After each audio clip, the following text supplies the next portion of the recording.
Once you know about the monosubstitution reactions, now we'll talk about di and polysubstitutions. So the first group that you actually add on to the benzene ring will affect how the other ones will add on. They're still going to be all electrophilic reactions, no nucleophilic yet. So let's take a general overview as to the effect of substituents, okay?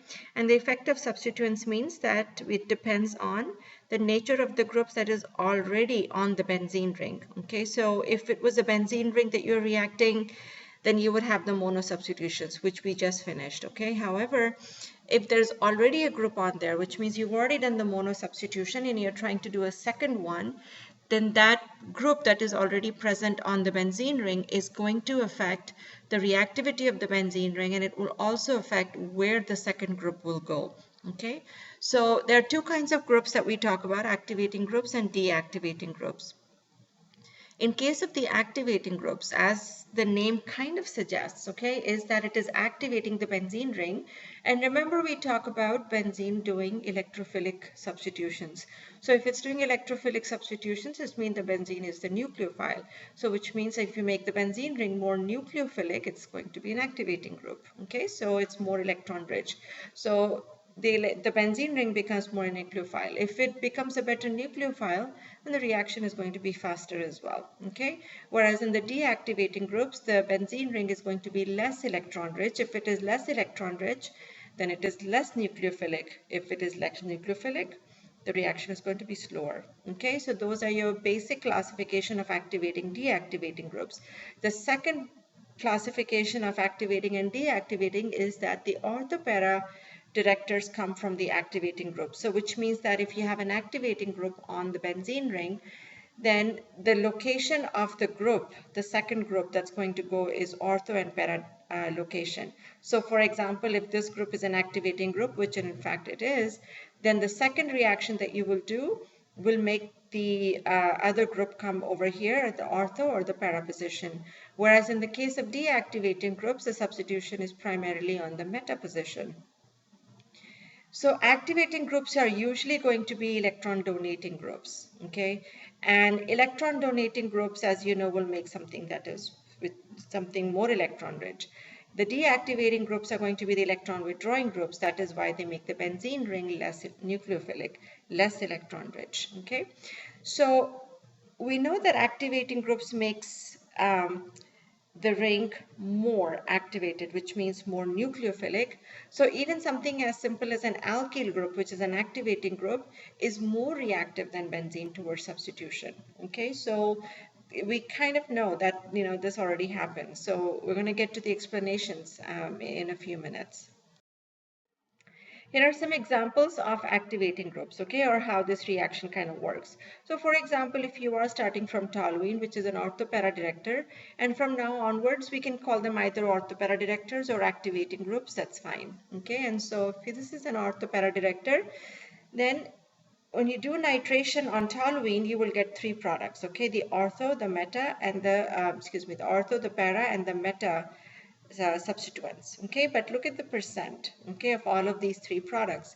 You will get more of the ortho and the para and not so much of the meta, okay. Meta is in fact very, very minor, okay, over here. These two sometimes can be almost equal in proportion. So yes, you do end up losing some of your product, okay, because if you just wanted the ortho and you don't want the para, well, you're stuck, okay, because you will get both, all right, of them. Some of the other groups like amine groups and hydroxyl groups, they are so activating that two things happen. First of all, you don't need a catalyst. So if you're doing bromination using aniline, which is an amine group on the benzene ring, the amine group is so activating that you don't need a catalyst. Okay, usually with bromine, you need iron 3 bromide to carry out the reaction, but in this case, you don't. And so you will end up getting bromination without using the catalyst. And the second thing is you will get multiple brominations. Okay, and so sometimes there is no control over things. And you know, you just have to live with the fact that you have three groups on there. On the other hand, if you know already that you have an amine group, then you control your reaction that way. Phenol also works that way, which means phenol group or the alcohol group here is also very activating, does the same kind of thing here, okay? We'll talk about how that works. There is a degree of how much a ring can be activated, okay, and you can control that a little bit. All right, so toluene, for example, where you have a CH3 group, not so activating, okay, but here these groups are highly activating groups. The meta directors or the deactivating groups are like the nitro groups, okay? And nitro groups are the electron withdrawing groups. So which means if you do a nitration on nitrobenzene, you will still get the 3 products, okay? But then if you look at the percent of the products, you will see that the meta product is the highest percent. You will get the other 2, but that's so minor that you can just wash it away, all right? Whereas here, in case of the meta product, that is the major product, okay? And so this is what happens when you have a deactivator on there. Now we need to talk just a little bit about halogens, okay? And halogens are really weird because halogens are considered to be deactivating groups, okay? However, they are deactivating, but they're orthopara directors, okay? And we'll talk about why they are so in a few minutes, but this table here just kind of gives you a little idea that, you know, how it works, and that the fact that it is, whether you like it or not, and you want fluorine to be a deactivating group or bromine to be a deactivating group, it is a deactivating group, but it is also an orthopara director. So it's a little bit of a contradictory thing, okay? But halogens are the only ones that have this contradiction, okay? So not to worry too much. You don't have too much to memorize here. So for example, if you have a chlorine group that's already on there and you do another chlorination on there, the ortho and para products that you end up getting are 94%, okay? And the same thing goes if you're trying to do bromination, okay, and nitration sulfonation. So if you have chlorine or bromine already present on the benzene ring, your orthopara products are a lot more, your meta products are hardly anything, which is what you would expect for a halogen because they are electron withdrawing groups, but that doesn't happen. Little exception. So a little bit about the theory of the effects of nucleophilic substitutions. Again, it's just about reactivity and it's just about how rich the benzene ring is, okay? So these diagrams, these intermediates here are just telling you that electrons are being donated, making the benzene ring more electron rich. And in this case, where you have the deactivators, the electrons are being pulled out, making the benzene ring less nucleophilic, okay? And so that really is the main thing about the disubstitutions of the benzene ring. Here are classification of the different groups that we have, the orthopara directors and the meta directors. Orthopara directors are all activating groups, where the meta directors are all the deactivating groups. This chart, by the way, is very similar to what you did in the Diels-Alder reaction, where you were trying to make the diene more electron rich and the dienophile more electron poor, okay? All the meta directors are like what you were using for the dienophile to make it more reactive, and all the activating groups are what you were trying to make the diene a better diene, okay? And so making a diene a better diene was pushing more electrons into the system, making it more conjugated, making it more electron rich. And that is the fundamental here also, okay, with all of these groups. So again, we have the same thing that we had back in the Diels-Alder reaction. You have nitrogens and oxygens directly connected to the benzene ring. And if the nitrogens and oxygens are directly connected to the benzene ring, the lone pair of electrons will delocalize over the pi bonds, and once they're delocalized, they activate the benzene ring, making it more nucleophilic, okay? So these over here with the amine groups and the alcohol groups, very strongly activating, as we just talked about. Moderately are the ones where you have the nitrogen still connected, but this is like an amide group, and the C double bond O over here will tend to pull a little bit electrons away, okay? But it will still make nitrogen a fairly activating group. And then we have ethers also that fall in this category. The weakly activating groups are all your alkyl groups and a benzene ring, for example. If you had a phenyl group attached to the benzene ring, that would be the weakly activating groups. And of course, the deactivating groups, which were supposed to be over here, the meta directors are also over here. Okay, so all the halogens here are going to be weakly deactivating, but orthopara directors. Okay. Then all your meta directors are all electron withdrawing groups, okay? And then you can look over here that oxygens and nitrogens, they're not directly connected, not nitrogen per se, but all the oxygens are not directly connected to the benzene ring, and so therefore they act truly like an electron withdrawing element, okay, electronegative element, and making the benzene ring very deactivated, okay. And one of the things that we talked about back in Friedel-Crafts alkylation was that if you had deactivating groups on the benzene ring, you cannot do Friedel-Crafts alkylation and acylation, okay. And this is the list that you need. If you have all of these deactivating groups on there, then you cannot do Friedel-Crafts alkylation or acylation, all right. So anyhow, the moderately deactivating groups are the nitrile, which is a CN, which we call cyano group also in inorganic chemistry, the sulfonate group, carboxylic acid, ester, aldehydes, and ketones. Strongly deactivating groups are going to be the nitro groups, and then the CF3, which now we're getting into the traditional electronegative mode of fluorine pulling electrons away. Okay, so yeah, you need to remember all of these yourselves. You will not have this on the exam, so this is something you'll have to memorize, which you probably already have, okay, with the Diels-Alder reactions. Now let's look at how this ortho-para direction works, okay, which is the orientation.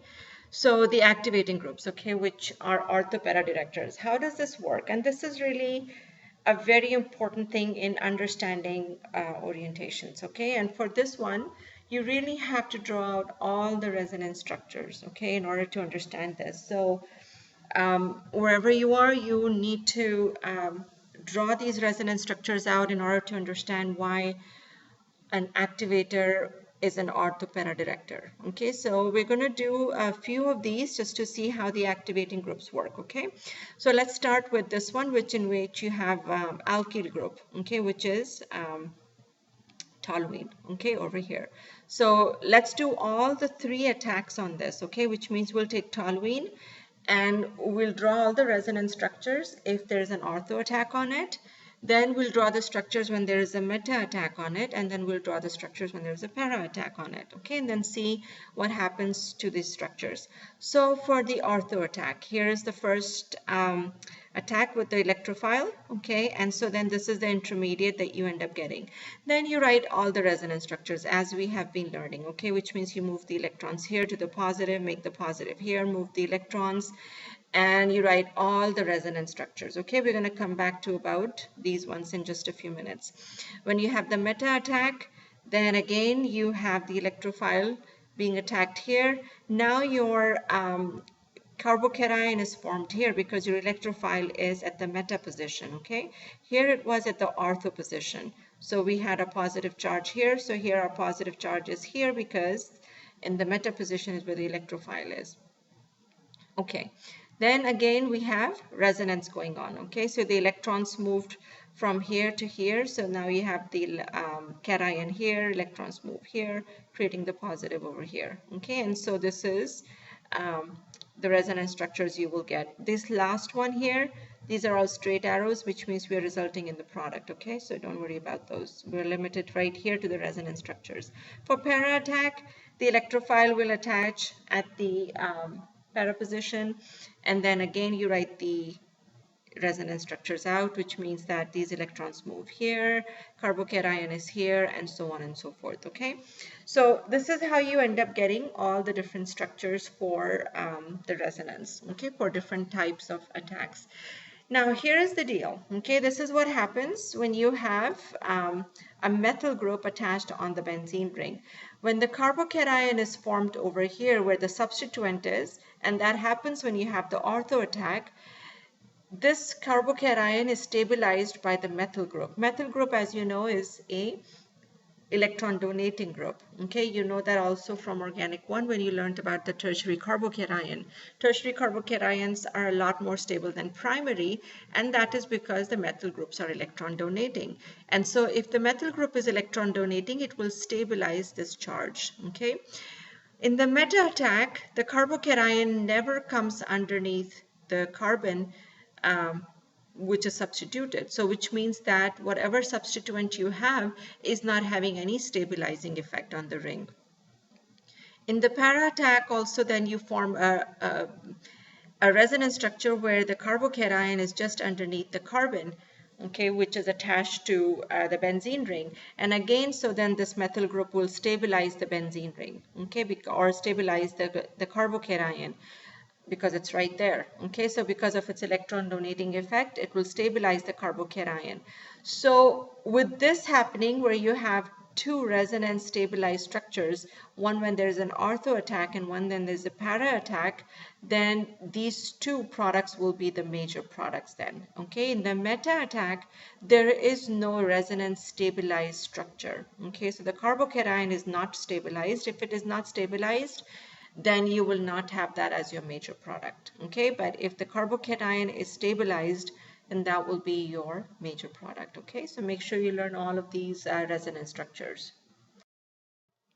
Let's look at another one, okay, and this is an amine group, and we talked about the fact that an amine group is a highly activating group, okay. So how is it a highly activating group, okay, because CH3 was a moderately activating group actually, or even a weakly one. So why is amino group a strong one? So we do the same kind of thing here again, okay. We have the ortho and the meta and the para attack going on, and again we write all the resonance structures, okay, where you move electrons around to the carbocation and so on and so forth. But this is where things get really interesting in the ortho attack, okay? Because remember in the previous slide also, the positive charge of the carbocation was forming underneath where the substituent was, and the substituent was stabilizing it. Well, here the substituent also takes part in the resonance, okay? And so these electrons from nitrogen will then start participating also in the conjugation of benzene ring, giving you a double bond here. And so now you have even the group participation in resonance. Over here where you have the meta attack, there is no such participation going on, okay.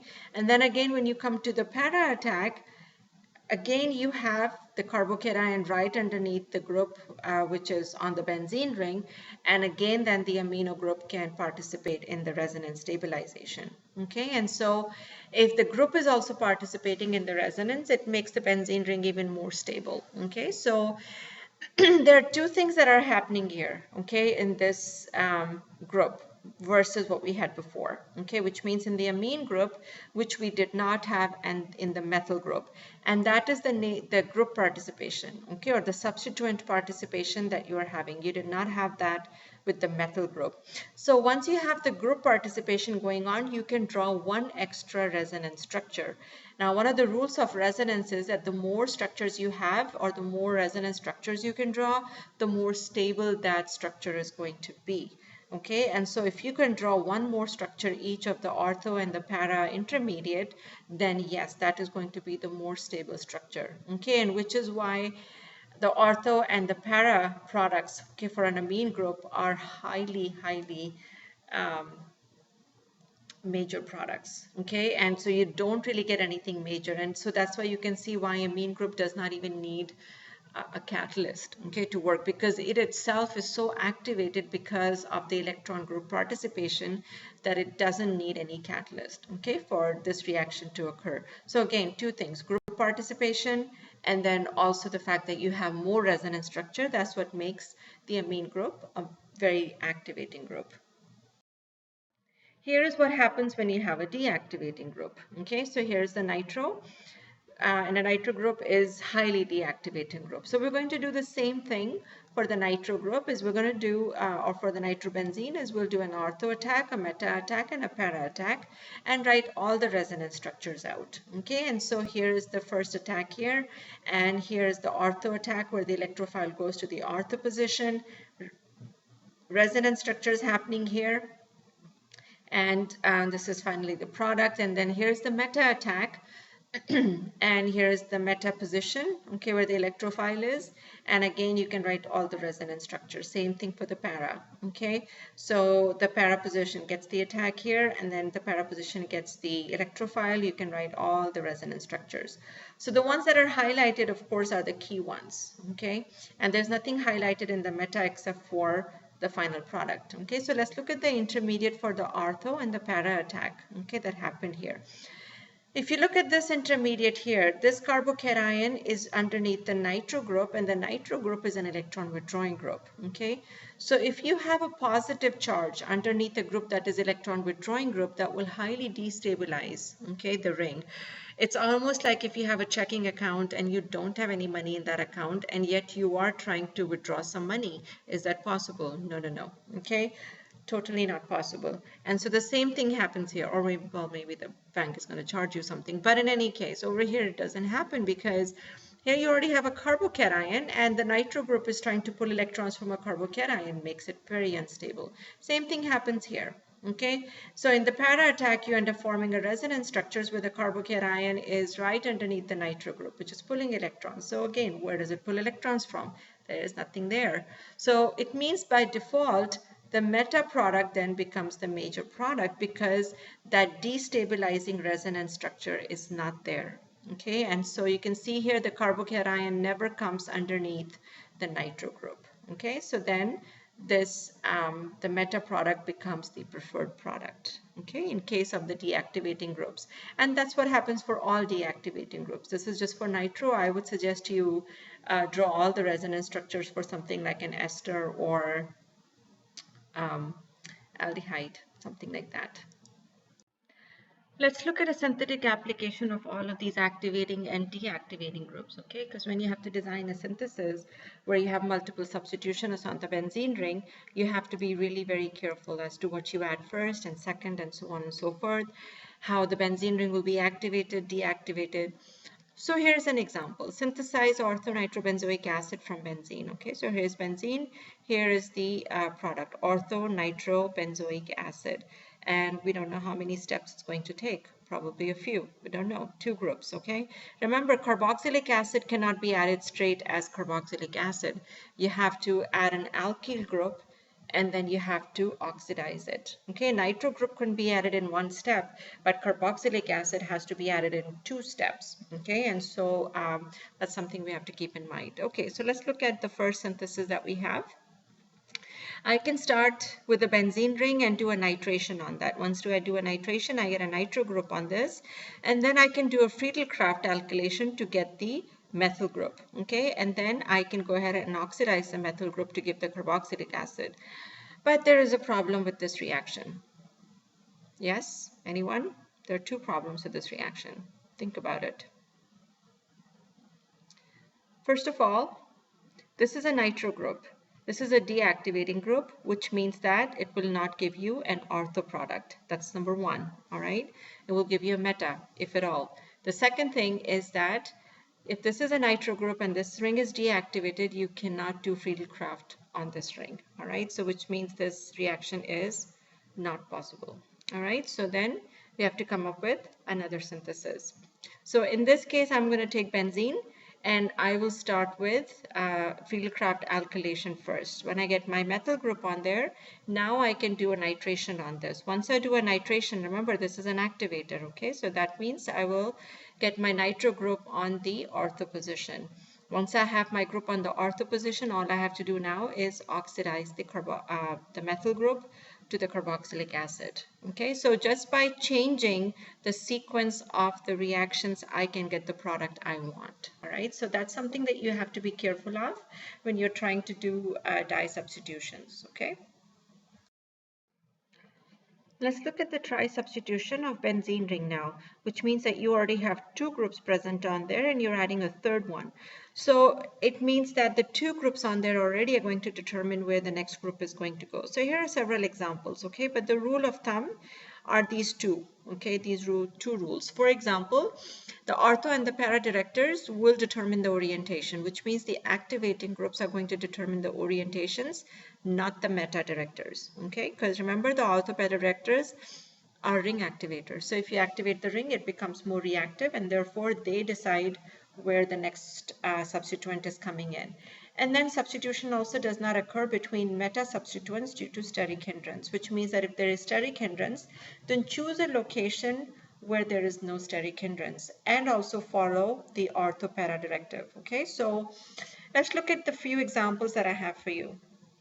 So for example, if you have paramethylphenol, you have two groups, then both of them are activating groups. Okay, the OH group is going to direct here, and because this is ortho position, para is already occupied. The methyl group is going to direct to its own ortho position. Okay, but then looking at both of these, and both are activating groups, looking at both of these activating groups, this OH group is definitely a more powerful activator than the methyl group. Okay, so what that means is that the OH wins. So the nitro group that comes in is going to be ortho to the alcohol and not to the methyl group. Okay, and here is an example of the second rule, that substitution does not occur between meta substituents due to steric hindrance. Okay, so for example, if you have these two groups, and remember chlorine and bromine, they're both activators. Well, they're deactivators. They're ortho-para deactivators, okay? But they're ortho-para directing. So which means that you will still get the ortho-para product, which happens to be, this is ortho to bromine and para to chlorine. So you will still get that, okay? But you will not get any nitro group here in between chlorine and bromine, although this is ortho to both, okay? But you will not get any nitration here because of steric hindrance, and that is because the benzene ring is planar. Okay, don't forget that it doesn't get into a chair conformation, and so it has to be planar, which means it's kind of stuck, and so steric hindrance plays a big role. Okay, so these are the two products that you will end up getting where the nitro groups are ortho and para to the two substituents.